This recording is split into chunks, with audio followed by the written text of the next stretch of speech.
Reliance limited ಷೇರಿನಿಂದ Jio telecom ಅಥವಾ Reliance retail ಮೊದಲು demerger ಆಗುತ್ತದೆ ಎಂದುಕೊಳ್ಳುವಾಗ ಜಿಯೋ ಫಿನಾನ್ಷಿಯಲ್ ಸರ್ವಿಸಸ್ ಅನ್ನು ಡಿಮರ್ಜರ್ ಮಾಡುವ ಮೂಲಕ ಎಲ್ಲರ ಹುಬ್ಬೇರಿಸಿದ್ದು ಭಾರತದ ಬಿಸಿನೆಸ್ ಕ್ಷೇತ್ರದ ಐಕಾನ್ ಮೋಟಾಬಾಯಿ ಖ್ಯಾತಿಯ Mukesh Ambani.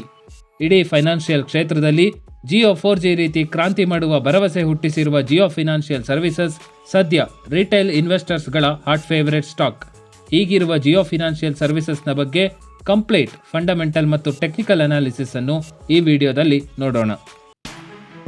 Welcome to Finbase Kannada. Finance ಮತ್ತು ಬಿಸ್ನೆಸ್ ಇನ್ನು ಕನ್ನಡದಲ್ಲಿ. ಜಿಯೋ ಫಿನಾನ್ಷಿಯಲ್ ಸರ್ವಿಸಸ್ನ ಇತಿಹಾಸ ನೋಡೋದಾದರೆ ಜುಲೈ 22, 1999ರಲ್ಲಿ Reliance strategic investments private limited ಎಂಬ ಹೆಸರಿನಿಂದ ಪ್ರಾರಂಭವಾಯಿತು.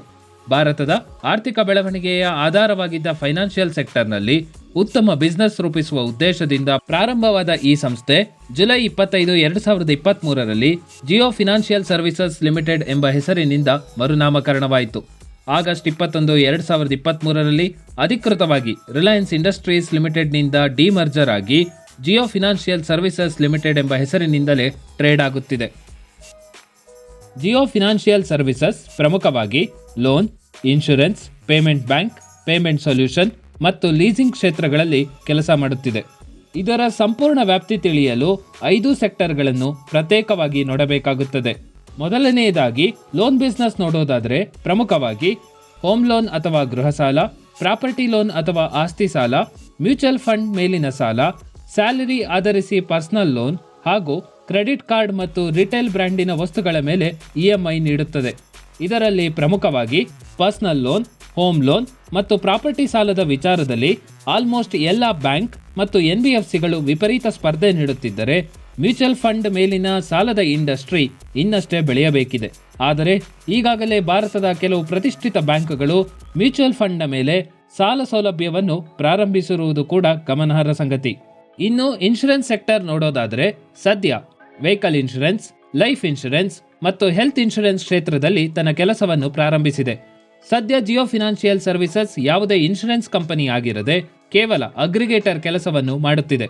ಅಂದರೆ ತನ್ನ ಪ್ಲಾಟ್ಫಾರ್ಮ್ನಲ್ಲಿ ಬೇರೆ ಇನ್ಶೂರೆನ್ಸ್ ಕಂಪನಿಯ ಪಾಲಿಸಿಗಳನ್ನು ಮಾರಿ ಅದರಿಂದ ಕಮಿಷನ್ ಮಾಡುವುದು ಇದರ ಲೆಕ್ಕಾಚಾರ.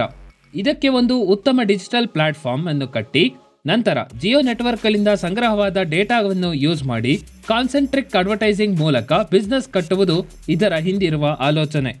ಇನ್ನು ಪೇಮೆಂಟ್ ಬ್ಯಾಂಕ್ ವಿಚಾರಕ್ಕೆ ಬಂದರೆ ಇವು ನಮ್ಮ ಬೇರೆ ಬ್ಯಾಂಕ್ ರೀತಿಯೇ ಇರಲಿದ್ದು ಆದರೆ ಸಾಲ ಸೌಲಭ್ಯವನ್ನು ನೀಡುವಂತಿಲ್ಲ. ಈ ಜಿಯೋ ಪೇಮೆಂಟ್ ಬ್ಯಾಂಕ್ ಮೂಲಕ ಭಾರತದ ಗ್ರಾಮೀಣ ಸೆಕ್ಟರ್ ಅನ್ನು ತಲುಪಿ ಅಲ್ಲಿ ತನ್ನ ಇತರ ಬಿಸ್ನೆಸ್ಗಳಾದ ಇನ್ಶೂರೆನ್ಸ್, ಮ್ಯೂಚುವಲ್ ಫಂಡ್ ಮತ್ತು ಇತರ ರಿಲಯನ್ಸ್ ಬ್ರ್ಯಾಂಡ್ಗಳ ಅಪ್ಸೆಲ್ಲಿಂಗ್ ಮಾಡುತ್ತಾ ಜಿಯೋ ಫಿನಾನ್ಷಿಯಲ್ ಸರ್ವಿಸಸ್ಗೆ ಬೇಕಾದ ಒಂದು ಅದ್ಭುತ ನೆಟ್ವರ್ಕ್ ಕ್ರಿಯೇಟ್ ಮಾಡುವ ಗುರಿ ಹೊಂದಿದೆ. ಪೇಮೆಂಟ್ ಸೊಲ್ಯೂಷನ್ ಬಿಸ್ನೆಸ್ನಲ್ಲಿ ಪೇಮೆಂಟ್ ಬ್ಯಾಂಕ್ನ ಜೊತೆ ಜಿಯೋ UPI ಮತ್ತು ಸಾಮಾನ್ಯ ಜನರ ದಿನನಿತ್ಯದ ಬಿಲ್ ಪೇಮೆಂಟ್ಗೆ ಉತ್ತಮ ಡಿಜಿಟಲ್ ಪ್ಲಾಟ್ಫಾರ್ಮ್ ಅನ್ನು ನೀಡುವ ಮೂಲಕ ಕಮಿಷನ್ ಪಡೆಯುವ ಲೆಕ್ಕಾಚಾರ ಹೊಂದಿದೆ. ಒಂದೇ ಆ್ಯಪ್ನಲ್ಲಿ ಬಿಲ್ ಪೇಮೆಂಟ್ನಿಂದ UPI ವರೆಗೆ ಮತ್ತು ಮ್ಯೂಚುವಲ್ ಫಂಡ್ನಿಂದ ಇನ್ಶೂರೆನ್ಸ್ನವರೆಗೆ ಹಾಗೂ ಇದರ ಜೊತೆ ಗೋಲ್ಡ್ ಇನ್ವೆಸ್ಟ್ಮೆಂಟ್ ಅನ್ನು ಸೇರಿಸಿ ಒಂದೇ ಫೈನಾನ್ಷಿಯಲ್ ಸೂಪರ್ ಆ್ಯಪ್ ಅನ್ನು ನೀಡುವ ಗುರಿ ಹೊಂದಿದೆ. ಇದಲ್ಲದೆ UPI ವ್ಯವಹಾರದ ಕೇಂದ್ರ ಬಿಂದು ಆಗಿರುವ ಗೇಟ್ವೇಸ್ ಅನ್ನು ಡೆವಲಪ್ ಮಾಡುವ ಗುರಿ ಹೊಂದಿದ್ದು, ಒಟ್ಟಾರೆ ಫೈನಾನ್ಷಿಯಲ್ ವ್ಯವಹಾರದ ಎಲ್ಲಾ ಟೆಕ್ನಾಲಜಿಯನ್ನು ಒಂದು ಕಡೆ ಸೇರಿಸಿ ಸೆಂಟ್ರಲೈಸ್ ಮಾಡುವ ಲೆಕ್ಕಾಚಾರವನ್ನು ಜಿಯೋ ಫಿನಾನ್ಷಿಯಲ್ ಸರ್ವಿಸಸ್ ಹಾಕಿದೆ. ಇನ್ನು ಲೀಸಿಂಗ್ ಬಿಸ್ನೆಸ್ ನೋಡೋದಾದರೆ ಪ್ರಮುಖವಾಗಿ DaaS ಅಥವಾ ಡಿವೈಸ್ ಆಸ್ ಎ ಸರ್ವಿಸ್ ಅನ್ನು ಪರಿಚಯಿಸಿದೆ. ಇದರಲ್ಲಿ ಪ್ರಮುಖವಾಗಿ phones, laptop, solar panels, EV batteries ಮತ್ತು ಇತರ IT ಎಕ್ವಿಪ್ಮೆಂಟ್ಗಳನ್ನು ಸಣ್ಣ ಮತ್ತು ಅತಿ ಸಣ್ಣ ಬಿಸ್ನೆಸ್ಗಳಿಗೆ ಲೀಸ್ ನೀಡಲಿದ್ದು ಅದರಿಂದ ಲಾಭ ಮಾಡುವ ಉದ್ದೇಶವನ್ನು ಹೊಂದಿದೆ. ಇನ್ನು ಜಿಯೋ ಫಿನಾನ್ಷಿಯಲ್ ಸರ್ವಿಸಸ್ ಲಿಮಿಟೆಡ್ನ ಮುಂದಿನ ಬಿಸ್ನೆಸ್ ಲೆಕ್ಕಾಚಾರವನ್ನು ನೋಡೋದಾದರೆ ಜಗತ್ತಿನ ಅಸೆಟ್ ಮ್ಯಾನೇಜ್ಮೆಂಟ್ ಕ್ಷೇತ್ರದ ಬಹುದೊಡ್ಡ ಕಂಪನಿ ಬ್ಲ್ಯಾಕ್ ರಾಕ್ನ ಜೊತೆ Jio financial services limited joint venture ಅನ್ನು ಪ್ರಾರಂಭಿಸಲಿದೆ. ಅದಕ್ಕೆ ಬೇಕಾಗುವ ಎಲ್ಲ ಪೇಪರ್ ವರ್ಕ್ಗಳನ್ನು ಪೂರ್ಣಗೊಳಿಸಿ ಅದಕ್ಕೆ ಬೇಕಾದ ಕೆಲವು ಪರ್ಮಿಷನ್ಗಳನ್ನು ಪಡೆದುಕೊಳ್ಳುತ್ತಾ ಸಾಗಿದೆ. ಬ್ಲ್ಯಾಕ್ ರಾಕ್ ಸದ್ಯ $9 ಟ್ರಿಲಿಯನ್ ಅಷ್ಟು ಆಸ್ತಿಯನ್ನು ಹೊಂದಿದ್ದು ಜಗತ್ತಿನ ಅಸೆಟ್ ಮ್ಯಾನೇಜ್ಮೆಂಟ್ ಕ್ಷೇತ್ರದ ಸುಮಾರು 25% ಮಾರ್ಕೆಟ್ ಶೇರ್ ಅನ್ನು ಹೊಂದಿದೆ. ಹೀಗಿರುವ ಬ್ಲ್ಯಾಕ್ ರಾಕ್ ಜಿಯೋ ಹೊಂದಿರುವ ಭಾರತದ ಮಾರ್ಕೆಟ್ನ ಅಂಡರ್ಸ್ಟ್ಯಾಂಡಿಂಗ್ ಅನ್ನು ಬಳಸಿ ಭಾರತದ ಅಸೆಟ್ ಮ್ಯಾನೇಜ್ಮೆಂಟ್ ಕ್ಷೇತ್ರದಲ್ಲಿ ಇತಿಹಾಸ ರಚಿಸುವ ಹೊಸ ಕನಸು ಕಾಣುತ್ತಿದೆ. ಕೇವಲ ಮ್ಯೂಚುವಲ್ ಫಂಡ್ ಅಲ್ಲದೆ ನೇರವಾಗಿ ಬ್ರೋಕಿಂಗ್ ಸರ್ವಿಸಸ್ ಅನ್ನು ಆರಂಭಿಸಿ ಗ್ರೋ, ಝೆರೋದಾ ಮತ್ತು ಮೋತಿಲಾಲ್ ಓಸ್ವಾಲ್ನಂತಹ ಬ್ರೋಕರ್ಗಳಿಗೂ ಸವಾಲು ಹಾಕುವ ಗುರಿ ಹೊಂದಿದೆ. ಇದರ ಜೊತೆ ಅಲಿಯನ್ಸ್ ಎಸ್ಸಿ ಜೊತೆ ತನ್ನದೇ ಆದ ಸ್ವಂತ ಇನ್ಶೂರೆನ್ಸ್ ಕಂಪನಿಯನ್ನು ಪ್ರಾರಂಭಿಸುವ ಕಡೆ ಮಾತುಕತೆಯನ್ನು ಆರಂಭಿಸಿದೆ. ಸದ್ಯ ಪಾರ್ಟ್ನರ್ಶಿಪ್ನಲ್ಲಿ ಉಂಟಾಗಿರುವ ಗೊಂದಲದಿಂದ ಬಜಾಜ್ ಅಲಿಯನ್ಸ್ ಇನ್ಶೂರೆನ್ಸ್ ಕಂಪನಿಯಿಂದ ಹೊರಬರಲು ತೀರ್ಮಾನ ಮಾಡಿರುವ ಅಲಿಯನ್ಸ್ ಗ್ರೂಪ್ ಎಲ್ಲವೂ ಅಂದುಕೊಂಡಂತೆ ಆದರೆ ಮುಂದೊಂದು ದಿನ ಜಿಯೋ ಫಿನಾನ್ಷಿಯಲ್ ಸರ್ವಿಸಸ್ ಜೊತೆಗೂಡಿ ಹೊಸದಾಗಿ ಇನ್ಶೂರೆನ್ಸ್ ಬಿಸ್ನೆಸ್ ಅನ್ನು ಪ್ರಾರಂಭಿಸುತ್ತದೆ. ಸಾಮಾನ್ಯವಾಗಿ ಪ್ರತಿ ಕಂಪನಿಯ ಫಂಡಮೆಂಟಲ್ ಅನಾಲಿಸಿಸ್ ಮಾಡುವಾಗ ಬ್ಯಾಲೆನ್ಸ್ ಶೀಟ್ ಮತ್ತು ಪ್ರಾಫಿಟ್ ಅಂಡ್ ಲಾಸ್ ಬಹಳ ಮುಖ್ಯವಾಗುತ್ತದೆ. ಆದರೆ ಜಿಯೋ ಫಿನಾನ್ಷಿಯಲ್ ಸರ್ವಿಸಸ್ನ ಬಿಸ್ನೆಸ್ಗಳು ಈಗ ತಾನೇ ಪ್ರಾರಂಭವಾಗುತ್ತಿದ್ದು ಆದ್ದರಿಂದ ಫೈನಾನ್ಷಿಯಲ್ ರಿಪೋರ್ಟ್ ನೋಡೋದು ಹೆಚ್ಚಿನ ಉಪಯೋಗವಿಲ್ಲ. ಆದರೂ ಇಲ್ಲಿ ಗಮನಿಸಬೇಕಾದ ಒಂದು ಅಂಶವೆಂದರೆ ಸದ್ಯ ಸ್ಟಾಕ್ನ PE 130 ಇದ್ದು ಆದ್ದರಿಂದ ಮುಂದಿನ ದಿನಗಳಲ್ಲಿ ಹೇಗೆ ಬೆಳವಣಿಗೆಯಾಗುತ್ತದೆ ಎಂಬುದು ಬಹಳ ಮುಖ್ಯವಾಗಿ ಪ್ಲೇ ಆಗುತ್ತದೆ. ಒಟ್ಟಾರೆ ಸದ್ಯ ಜಿಯೋ ಫಿನಾನ್ಷಿಯಲ್ಸ್ನ ಬಹುತೇಕ ಬಿಸ್ನೆಸ್ಗಳು ನಿಗದಿತ ಒಪ್ಪಿಗೆಗಳನ್ನು ಪಡೆದಿದ್ದು ಮುಂದಿನ ದಿನಗಳಲ್ಲಿ ಇದರ ಪ್ರಾರಂಭ ಮತ್ತು ಹೇಗೆ ಬಿಸ್ನೆಸ್ ಅನ್ನು ರೂಪಿಸುತ್ತದೆ ಎಂಬುದರ ಮೇಲೆ ಎಲ್ಲವೂ ತೀರ್ಮಾನವಾಗುತ್ತದೆ. ಇನ್ನು ಜಿಯೋ ಟೆಲಿಕಾಂನ ರೀತಿಯೇ ಜಿಯೋ ಫಿನಾನ್ಷಿಯಲ್ ಸರ್ವಿಸಸ್ ಕೂಡ ಫೈನಾನ್ಷಿಯಲ್ ಸೆಕ್ಟರ್ನಲ್ಲಿ ಕ್ರಾಂತಿಯೇ ಮಾಡುತ್ತದೆ ಎಂದು ಲೆಕ್ಕ ಹಾಕಿದರೆ ಅಲ್ಲೂ ಕೂಡ ಹೌದು ಎಂದು ನಿಖರವಾಗಿ ಹೇಳುವಂತಿಲ್ಲ. ಅದಕ್ಕೆ ಹಲವು ಕಾರಣಗಳೂ ಇದೆ. ಇಲ್ಲಿ ಗಮನಿಸಬೇಕಾದ ಒಂದು ಅಂಶವೆಂದರೆ ಜಿಯೋ ಫಿನಾನ್ಷಿಯಲ್ ಸರ್ವಿಸಸ್ನ ಪ್ರತಿ ಬಿಸ್ನೆಸ್ ಲೈನ್ನಲ್ಲೂ ಅತಿ ಹೆಚ್ಚು ಕಾಂಪಿಟೇಷನ್ ಇದ್ದು ಈಗಾಗಲೇ ಹಲವಾರು ದೈತ್ಯ ಕಂಪನಿಗಳು ಮಾರ್ಕೆಟ್ ಅನ್ನು ಆವರಿಸಿದೆ. ಉದಾಹರಣೆಗೆ ಲೋನ್ ವಿಚಾರದಲ್ಲಿ ಬ್ಯಾಂಕು ಅಥವಾ NBFC ಕಂಪನಿಗಳು ಈಗಾಗಲೇ ಉತ್ತಮ ಮಾರ್ಕೆಟ್ ಶೇರ್ ಅನ್ನು ಹೊಂದಿದ್ದು ಅದಲ್ಲದೆ RBIನ ಕಠಿಣ ನಿಯಮಗಳಿಗೆ ಒಳಪಟ್ಟಿರುತ್ತದೆ. ಇನ್ನು ಇನ್ಶೂರೆನ್ಸ್ ಅಗ್ರಿಗೇಟರ್ ಬಿಸ್ನೆಸ್ನಲ್ಲಿ ಪಾಲಿಸಿ ಬಜಾರ್ ಸ್ಟ್ರಾಂಗ್ ಪ್ಲೇಯರ್ ಆಗಿದ್ದು ಈಗಾಗಲೇ ಉತ್ತಮ ಸಂಖ್ಯೆಯ ಗ್ರಾಹಕರನ್ನು ಹೊಂದಿದೆ. ಮತ್ತು ಪೇಮೆಂಟ್ ಬ್ಯಾಂಕ್ ವಿಚಾರಕ್ಕೆ ಬಂದರೆ ಪೇಟಿಎಂ ಪೇಮೆಂಟ್ ಬ್ಯಾಂಕ್ ಎದುರಿಸುತ್ತಿರುವ ರೆಗ್ಯುಲೇಟರಿ ಪ್ರಾಬ್ಲಮ್ಗಳಿಂದ ಮುಂದಿನ ದಿನಗಳಲ್ಲಿ ಪೇಮೆಂಟ್ ಬ್ಯಾಂಕ್ಗಳ ಬೆಳವಣಿಗೆ ಸ್ವಲ್ಪ ಕಷ್ಟವೇ ಇರಲಿದೆ.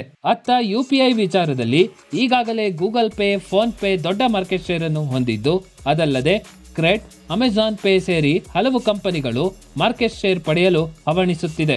ಇನ್ನು ಮ್ಯೂಚುವಲ್ ಫಂಡ್ ಇಂಡಸ್ಟ್ರಿಯಲ್ಲಿ ಈಗಾಗಲೇ ICICI, HDFC, Kotak, SBI, Mira asset ಹಾಗೂ ನಿಪ್ಪೋನ್ ಅಸೆಟ್ ಮ್ಯಾನೇಜ್ಮೆಂಟ್ ಕಂಪನಿಯ ವಿಪರೀತ ಸ್ಪರ್ಧೆಯಲ್ಲಿ ಹೆಚ್ಚಿನ ಲಾಭಕ್ಕೂ ಅವಕಾಶವಿಲ್ಲದಂತೆಯೇ ಆಗಿದೆ.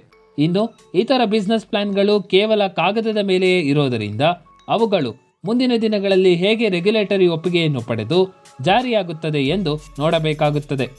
ಸದ್ಯ ಇವುಗಳಲ್ಲಿ ಬಹುತೇಕ ಬಿಸ್ನೆಸ್ಗಳಿಗೆ ವಿಪರೀತ ಮಟ್ಟದ ಕ್ಯಾಪಿಟಲ್ ಇನ್ವೆಸ್ಟ್ಮೆಂಟ್ ಬೇಕಾಗಿದೆ. ಆದರೆ ಇದಕ್ಕೆ ರಿಲಯನ್ಸ್ ಮತ್ತು ಅಂಬಾನಿಯ ಕುಟುಂಬದ ಸಹಾಯವಿರುವುದರಿಂದ ಹೆಚ್ಚಿನ ಹಣಕಾಸಿನ ಸಮಸ್ಯೆಯಂತೂ ಈ ಕಂಪನಿ ಎದುರಿಸುವುದಿಲ್ಲ. ಅದಲ್ಲದೆ ಕಂಪನಿಯನ್ನು ನಡೆಸಲು ಈ ಹಿಂದೆ ICICI ಬ್ಯಾಂಕ್ನ ಚೇರ್ಮನ್ ಆಗಿದ್ದ, ನಂತರದ ದಿನಗಳಲ್ಲಿ ಬ್ರಿಕ್ಸ್ ದೇಶಗಳು ಸ್ಥಾಪಿಸಿದ ನ್ಯೂ ಡೆವಲಪ್ಮೆಂಟ್ ಬ್ಯಾಂಕ್ನ ಮೊದಲ ಅಧ್ಯಕ್ಷರಾಗಿದ್ದ KV ಕಾಮತ್ರನ್ನು ನಾನ್ ಎಕ್ಸಿಕ್ಯೂಟಿವ್ ಚೇರ್ಮನ್ ಆಗಿ ನೇಮಕ ಮಾಡಲಾಗಿದೆ. ಆದ್ದರಿಂದ ಉತ್ತಮ ಮತ್ತು ಒಳ್ಳೆಯ ಅನುಭವ ಹೊಂದಿರುವ ಮ್ಯಾನೇಜ್ಮೆಂಟ್ ಅನ್ನು ಜಿಯೋ ಫಿನಾನ್ಷಿಯಲ್ ಸರ್ವಿಸಸ್ ಹೊಂದಿದೆ. ಇನ್ನು ಟೆಕ್ನಿಕಲ್ ಅನಾಲಿಸಿಸ್ ನೋಡೋದಾದರೆ ಇದೇ ವರ್ಷ ಏಪ್ರಿಲ್ನಲ್ಲಿ 394 ರೂಪಾಯಿ ತಲುಪಿದ್ದ ಈ ಸ್ಟಾಕ್ ನಂತರದ ದಿನಗಳಲ್ಲಿ 320 ರೇಂಜ್ನಲ್ಲಿಯೇ ಇದೆ. ಸದ್ಯ 300 ರೂಪಾಯಿಯ ಒಳ್ಳೆಯ ಸಪೋರ್ಟ್ ಝೋನ್ ಅನ್ನು ಕೂಡ ಹೊಂದಿದೆ. 50 ಡೇ ಮತ್ತು 200 ಡೇ DMA ಇರೋದರಿಂದ ಸದ್ಯಕ್ಕೆ 320 ಕೂಡ ಒಂದು ಒಳ್ಳೆಯ ಸಪೋರ್ಟ್ ಝೋನೇ ಆಗಿದೆ. ಇನ್ನು 360, 380 ಮತ್ತು 393ರಲ್ಲಿ ಅಪ್ಸೈಡ್ ರೆಸಿಸ್ಟೆನ್ಸ್ ಕೂಡ ಇರಲಿದೆ. ಇದನ್ನು ಹೇಗೆ ಕ್ರಾಸ್ ಮಾಡುತ್ತದೆ ಎಂದು ನೋಡಬೇಕು. ಒಟ್ಟಾರೆಯಾಗಿ ಸದ್ಯ ಜಿಯೋ ಫಿನಾನ್ಷಿಯಲ್ ಸರ್ವಿಸಸ್ ಒಂದು ರೀತಿ IPLನಲ್ಲಿ ಒಳ್ಳೆಯ ಪೊಟೆನ್ಷಿಯಲ್ ಇರುವ ಯಂಗ್ ಪ್ಲೇಯರ್ ಅನ್ನು ಖರೀದಿಸಿದ ಹಾಗೆ.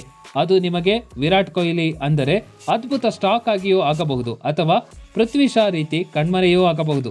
ಸದ್ಯ ಕಂಪನಿಯ ಬ್ಯಾಲೆನ್ಸ್ ಶೀಟ್ ಅಷ್ಟೇನು ಪ್ರಬಲವಾಗಿರದೇ ಇರೋದರಿಂದ ಮಾರ್ಕೆಟ್ನ ವಾಲಟಿಲಿಟಿಗೆ ಸರಿಯಾಗಿ ವಿಪರೀತ ಅಪ್ವರ್ಡ್ ಮತ್ತು ಡೌನ್ವರ್ಡ್ ಮೊಮೆಂಟಮ್ಗಳನ್ನು ನೀಡಬಹುದು. ನಾನು ಯಾವುದೇ ಸೆಬಿ ರಿಜಿಸ್ಟರ್ಡ್ ಅಥವಾ ಸಲಹೆಗಾರನಲ್ಲ. ಆದ್ದರಿಂದ ಈ ಮೇಲಿನ ಅಷ್ಟು ಮಾಹಿತಿಯನ್ನು ಕೇವಲ ಎಜುಕೇಷನ್ ಪರ್ಪಸ್ಗಾಗಿಯೇ ಮಾತ್ರ ಬಳಸಿ ಮತ್ತು ಸ್ಟಾಕ್ ಖರೀದಿಸುವ ಅಥವಾ ಮಾರುವ ಮೊದಲು ನಿಮ್ಮದೇ ಆದ ಸ್ವಂತ ರಿಸರ್ಚ್ ನಡೆಸಿ ಅಥವಾ ಸೂಕ್ತ ಸಲಹೆಗಾರರನ್ನು ಸಂಪರ್ಕಿಸಿ. ಇದರೊಂದಿಗೆ ಜಿಯೋ ಫಿನಾನ್ಷಿಯಲ್ ಸರ್ವಿಸಸ್ ಕುರಿತ ಈ ವಿಡಿಯೋವನ್ನು ಇಲ್ಲಿಗೆ ಮುಗಿಸ್ತಾ ಇದ್ದೀನಿ. ಈ ವಿಡಿಯೋ ಇಷ್ಟ ಆಗಿದ್ರೆ ಒಂದು ಲೈಕ್ ಮಾಡಿ. ಹಾಗೆ ಜಿಯೋ ಫಿನಾನ್ಷಿಯಲ್ ಸರ್ವಿಸಸ್ನ ಬಗ್ಗೆ ನಿಮ್ಮ ಅಭಿಪ್ರಾಯವನ್ನು ಕಮೆಂಟ್ ಬಾಕ್ಸ್ನಲ್ಲಿ ತಿಳಿಸಿ. ಹಾಗೆ ದಯವಿಟ್ಟು ಈ ಚಾನೆಲ್ಗೆ ಸಬ್ಸ್ಕ್ರೈಬ್ ಮಾಡಿ. ಮುಂದಿನ ವಿಡಿಯೋದಲ್ಲಿ ಮತ್ತೆ ಭೇಟಿಯಾಗೋಣ. ಜೈ ಹಿಂದ್, ಜೈ ಕರ್ನಾಟಕ.